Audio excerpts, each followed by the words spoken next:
নমস্কার বন্ধুরা, আমার নতুন চ্যানেল আমাদের পাঠশালায় তোমাদের সকলকে স্বাগতম। আজ আমরা আলোচনা করব 2025 রায় ও মার্টিন প্রশ্নবিচিত্রার ভূগোল বিষয়ের প্রথম পর্যায়ক্রমিক মূল্যায়নের প্রথম মডেলটি। তো চলো দেখে নেওয়া যাক আমাদের প্রথম মডেলের সমস্ত প্রশ্ন উত্তরগুলি। ব্যাখ্যা সহ আমি আলোচনা করে দিচ্ছি, তোমরা একটু দেখে নাও। প্রথমে রয়েছে 1 নম্বর, সঠিক উত্তরটি বেছে নিয়ে লেখো। 1 নম্বর প্রশ্ন, কল্পনা চাওলা মহাশূন্যে পাড়ি দেন কত সালে? 1997, 1957, 2007 নাকি 1999? সঠিক উত্তর 1997। দ্বিতীয় নম্বর হচ্ছে নেপচুন গ্রহের রং। নেপচুন গ্রহের রং হবে নীল। 3 নম্বর, মূলমধ্যরেখার মান হল 0 ডিগ্রি। ভারতের ক্ষুদ্রতম রাজ্য হল, আমরা সবাই জানি, গোয়া। ব্রহ্মপুত্রের একটি উপনদী হল তিস্তা।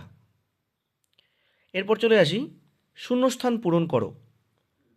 প্রথম প্রশ্ন, কোপারনিকাস ছিলেন কোন দেশের বিজ্ঞানী?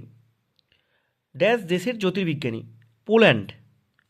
দ্বিতীয় হচ্ছে মিরান্ডা ড্যাশ গ্রহের উপগ্রহ, অর্থাৎ মিরান্ডা কোন গ্রহের উপগ্রহ? উত্তর হবে ইউরেনাস। 3 নম্বর, নিরক্ষরেখার অপর নাম ড্যাশ। আমরা সবাই জানি নিরক্ষরেখার অপর নাম বিষুবরেখা। 4 নম্বর হচ্ছে ভারতের পূর্ব পশ্চিমে বিস্তার ড্যাশ কিমি। এটা আমি দুভাবে লিখেছি, 2933 কিমি অথবা 1521 মাইল। 5 নম্বর প্রশ্ন, গডউইন অস্টিনের উচ্চতা। এটাও দুভাবে লিখেছি, 8611 মিটার অথবা 28,251 ফুট। এরপর চলে আসি 3 নম্বর, 2-1 কথায় উত্তর দাও। প্রশ্নের মানটা দেখে নেবে, 1 নম্বরই রয়েছে এটাও। সূর্য থেকে পৃথিবীতে আলো পৌঁছাতে কতক্ষণ সময় লাগে? আমরা সবাই জানি 8 মিনিট 20 সেকেন্ড। এটা কিন্তু আমি 8 লিখেছি, ঠিক আছে? তোমরা যদি বুঝতে না পারো শুনে নাও, 8 লিখেছি। 2, ইসরো এর পুরো অর্থ লেখো, মানে এর ফুল ফর্মটা লিখতে বলছে। আমরা দেখো সবাই জানি ইসরোর ফুল ফর্ম হচ্ছে ইন্ডিয়ান স্পেস রিসার্চ অর্গানাইজেশন। আচ্ছা, তোমরা ভালো করে একটু দেখে নেবে স্পেলিংগুলো। এরপর দেখো, পৃথিবীর কোথায় আবর্তন বেগ প্রায় শূন্য? পৃথিবীর কোথায় আবর্তন বেগ প্রায় শূন্য? উত্তর ও দক্ষিণ মেরুতে, অর্থাৎ 2 মেরুতে পৃথিবীর আবর্তন বেগ শূন্য। ভারতের দীর্ঘতম হিমবাহের নাম কি? ভারতের দীর্ঘতম হিমবাহের নাম সিয়াচেন। একটি দুনের উদাহরণ দাও। একটি দুনের উদাহরণ হচ্ছে দেরাদুন। এরপর চলে আসি 4 নম্বর প্রশ্নে। 4 নম্বর প্রশ্নের 2টি প্রশ্নের উত্তর দিতে বলেছে। প্রশ্নের মান হচ্ছে 2 ইন্টু 2, মানে এক একটা প্রশ্ন 2 নাম্বার করে। তো আমি এখানে সবকটাই আলোচনা করে দেব। 1 নম্বর, তারারা মিটমিট করে কেন? তো দেখো এখানে রাতের আকাশে তারাগুলিকে আমরা মিটমিট করে জ্বলতে দেখি, কারণ ব্যাখ্যা করো। এই প্রশ্নটাই উত্তর হবে, তারাদের আলো পৃথিবীর চারদিকে থাকা বায়ুমণ্ডল ভেদ করে আমাদের চোখে এসে পৌঁছায়। বায়ুপ্রবাহের কারণে এই বায়ুমণ্ডলের বিভিন্ন স্তরের ঘনত্ব, তাপমাত্রা অনবরত বদলায়। তাই বায়ুমণ্ডল ভেদ করে আসা তারার আলোগুলিকে দেখে মনে হয় মিটমিট করছে। আমরা যদি পৃথিবীর বায়ুমণ্ডলের বাইরে মহাকাশ থেকে দেখি, তাহলে তারাগুলো স্থির আলোর বিন্দুর মতো দেখাবে। এই উত্তরটা তোমরা লিখে নেবে। পরের প্রশ্ন, ছায়াবৃত্ত কি? তো তোমরা এখানে দেখে নাও, ছায়াবৃত্ত হচ্ছে পৃথিবীর আলোকিত অর্ধাংশ ও অন্ধকার অর্ধাংশের মাঝখানের সীমারেখাকে ছায়াবৃত্ত বলে। অর্থাৎ দেখো, পৃথিবীর যে অংশটা আলো পাচ্ছে আর যে অংশটা অন্ধকার, সেই দুয়ের মাঝের যে সীমারেখা, তাকে বলা হয় ছায়াবৃত্ত। এর কিছু বৈশিষ্ট্য এখানে রয়েছে। দেখো, পৃথিবীর গোলীয় আকৃতির, মানে পৃথিবীর যে আকৃতি গোল, এই কারণেই কিন্তু ছায়াবৃত্ত বৃত্তাকার হয়। পৃথিবী আবর্তন করছে বলে ছায়াবৃত্ত সর্বদা পরিবর্তনশীল।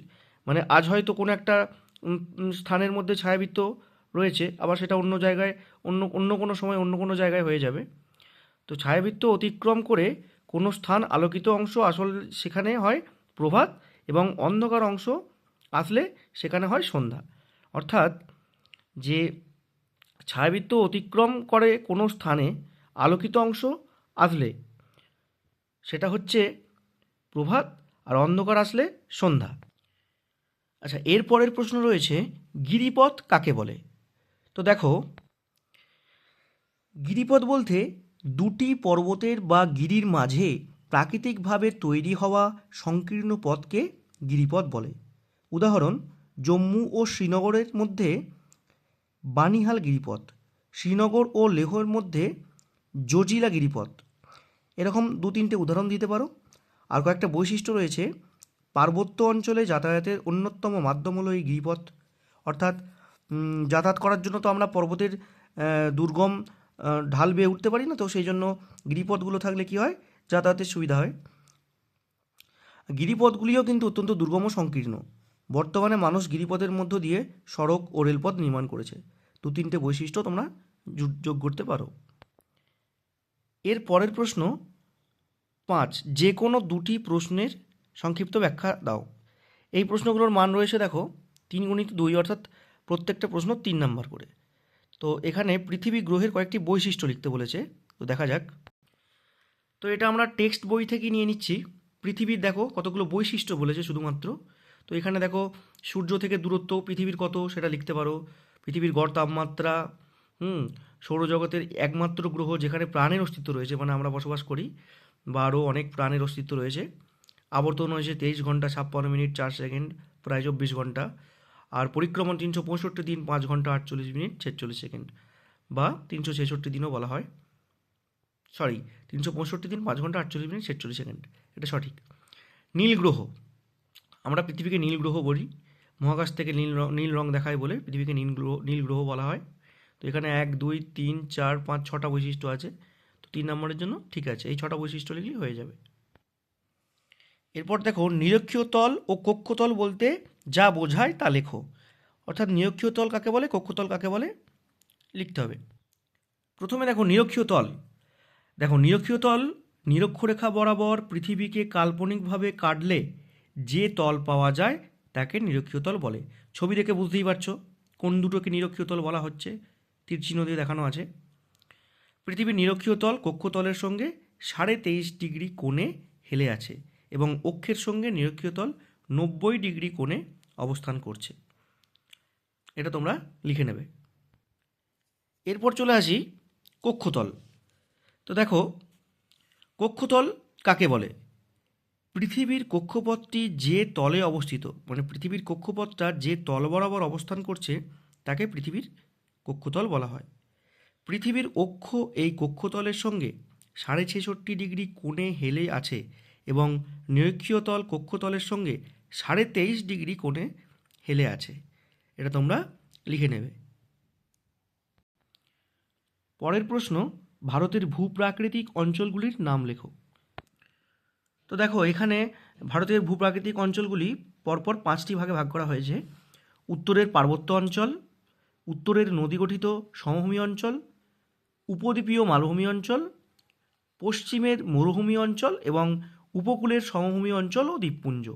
এই 5টা ভাগে ভাগ করা হয়েছে, শুধু এই ভাগের নামগুলো লিখে দিলেই যথেষ্ট।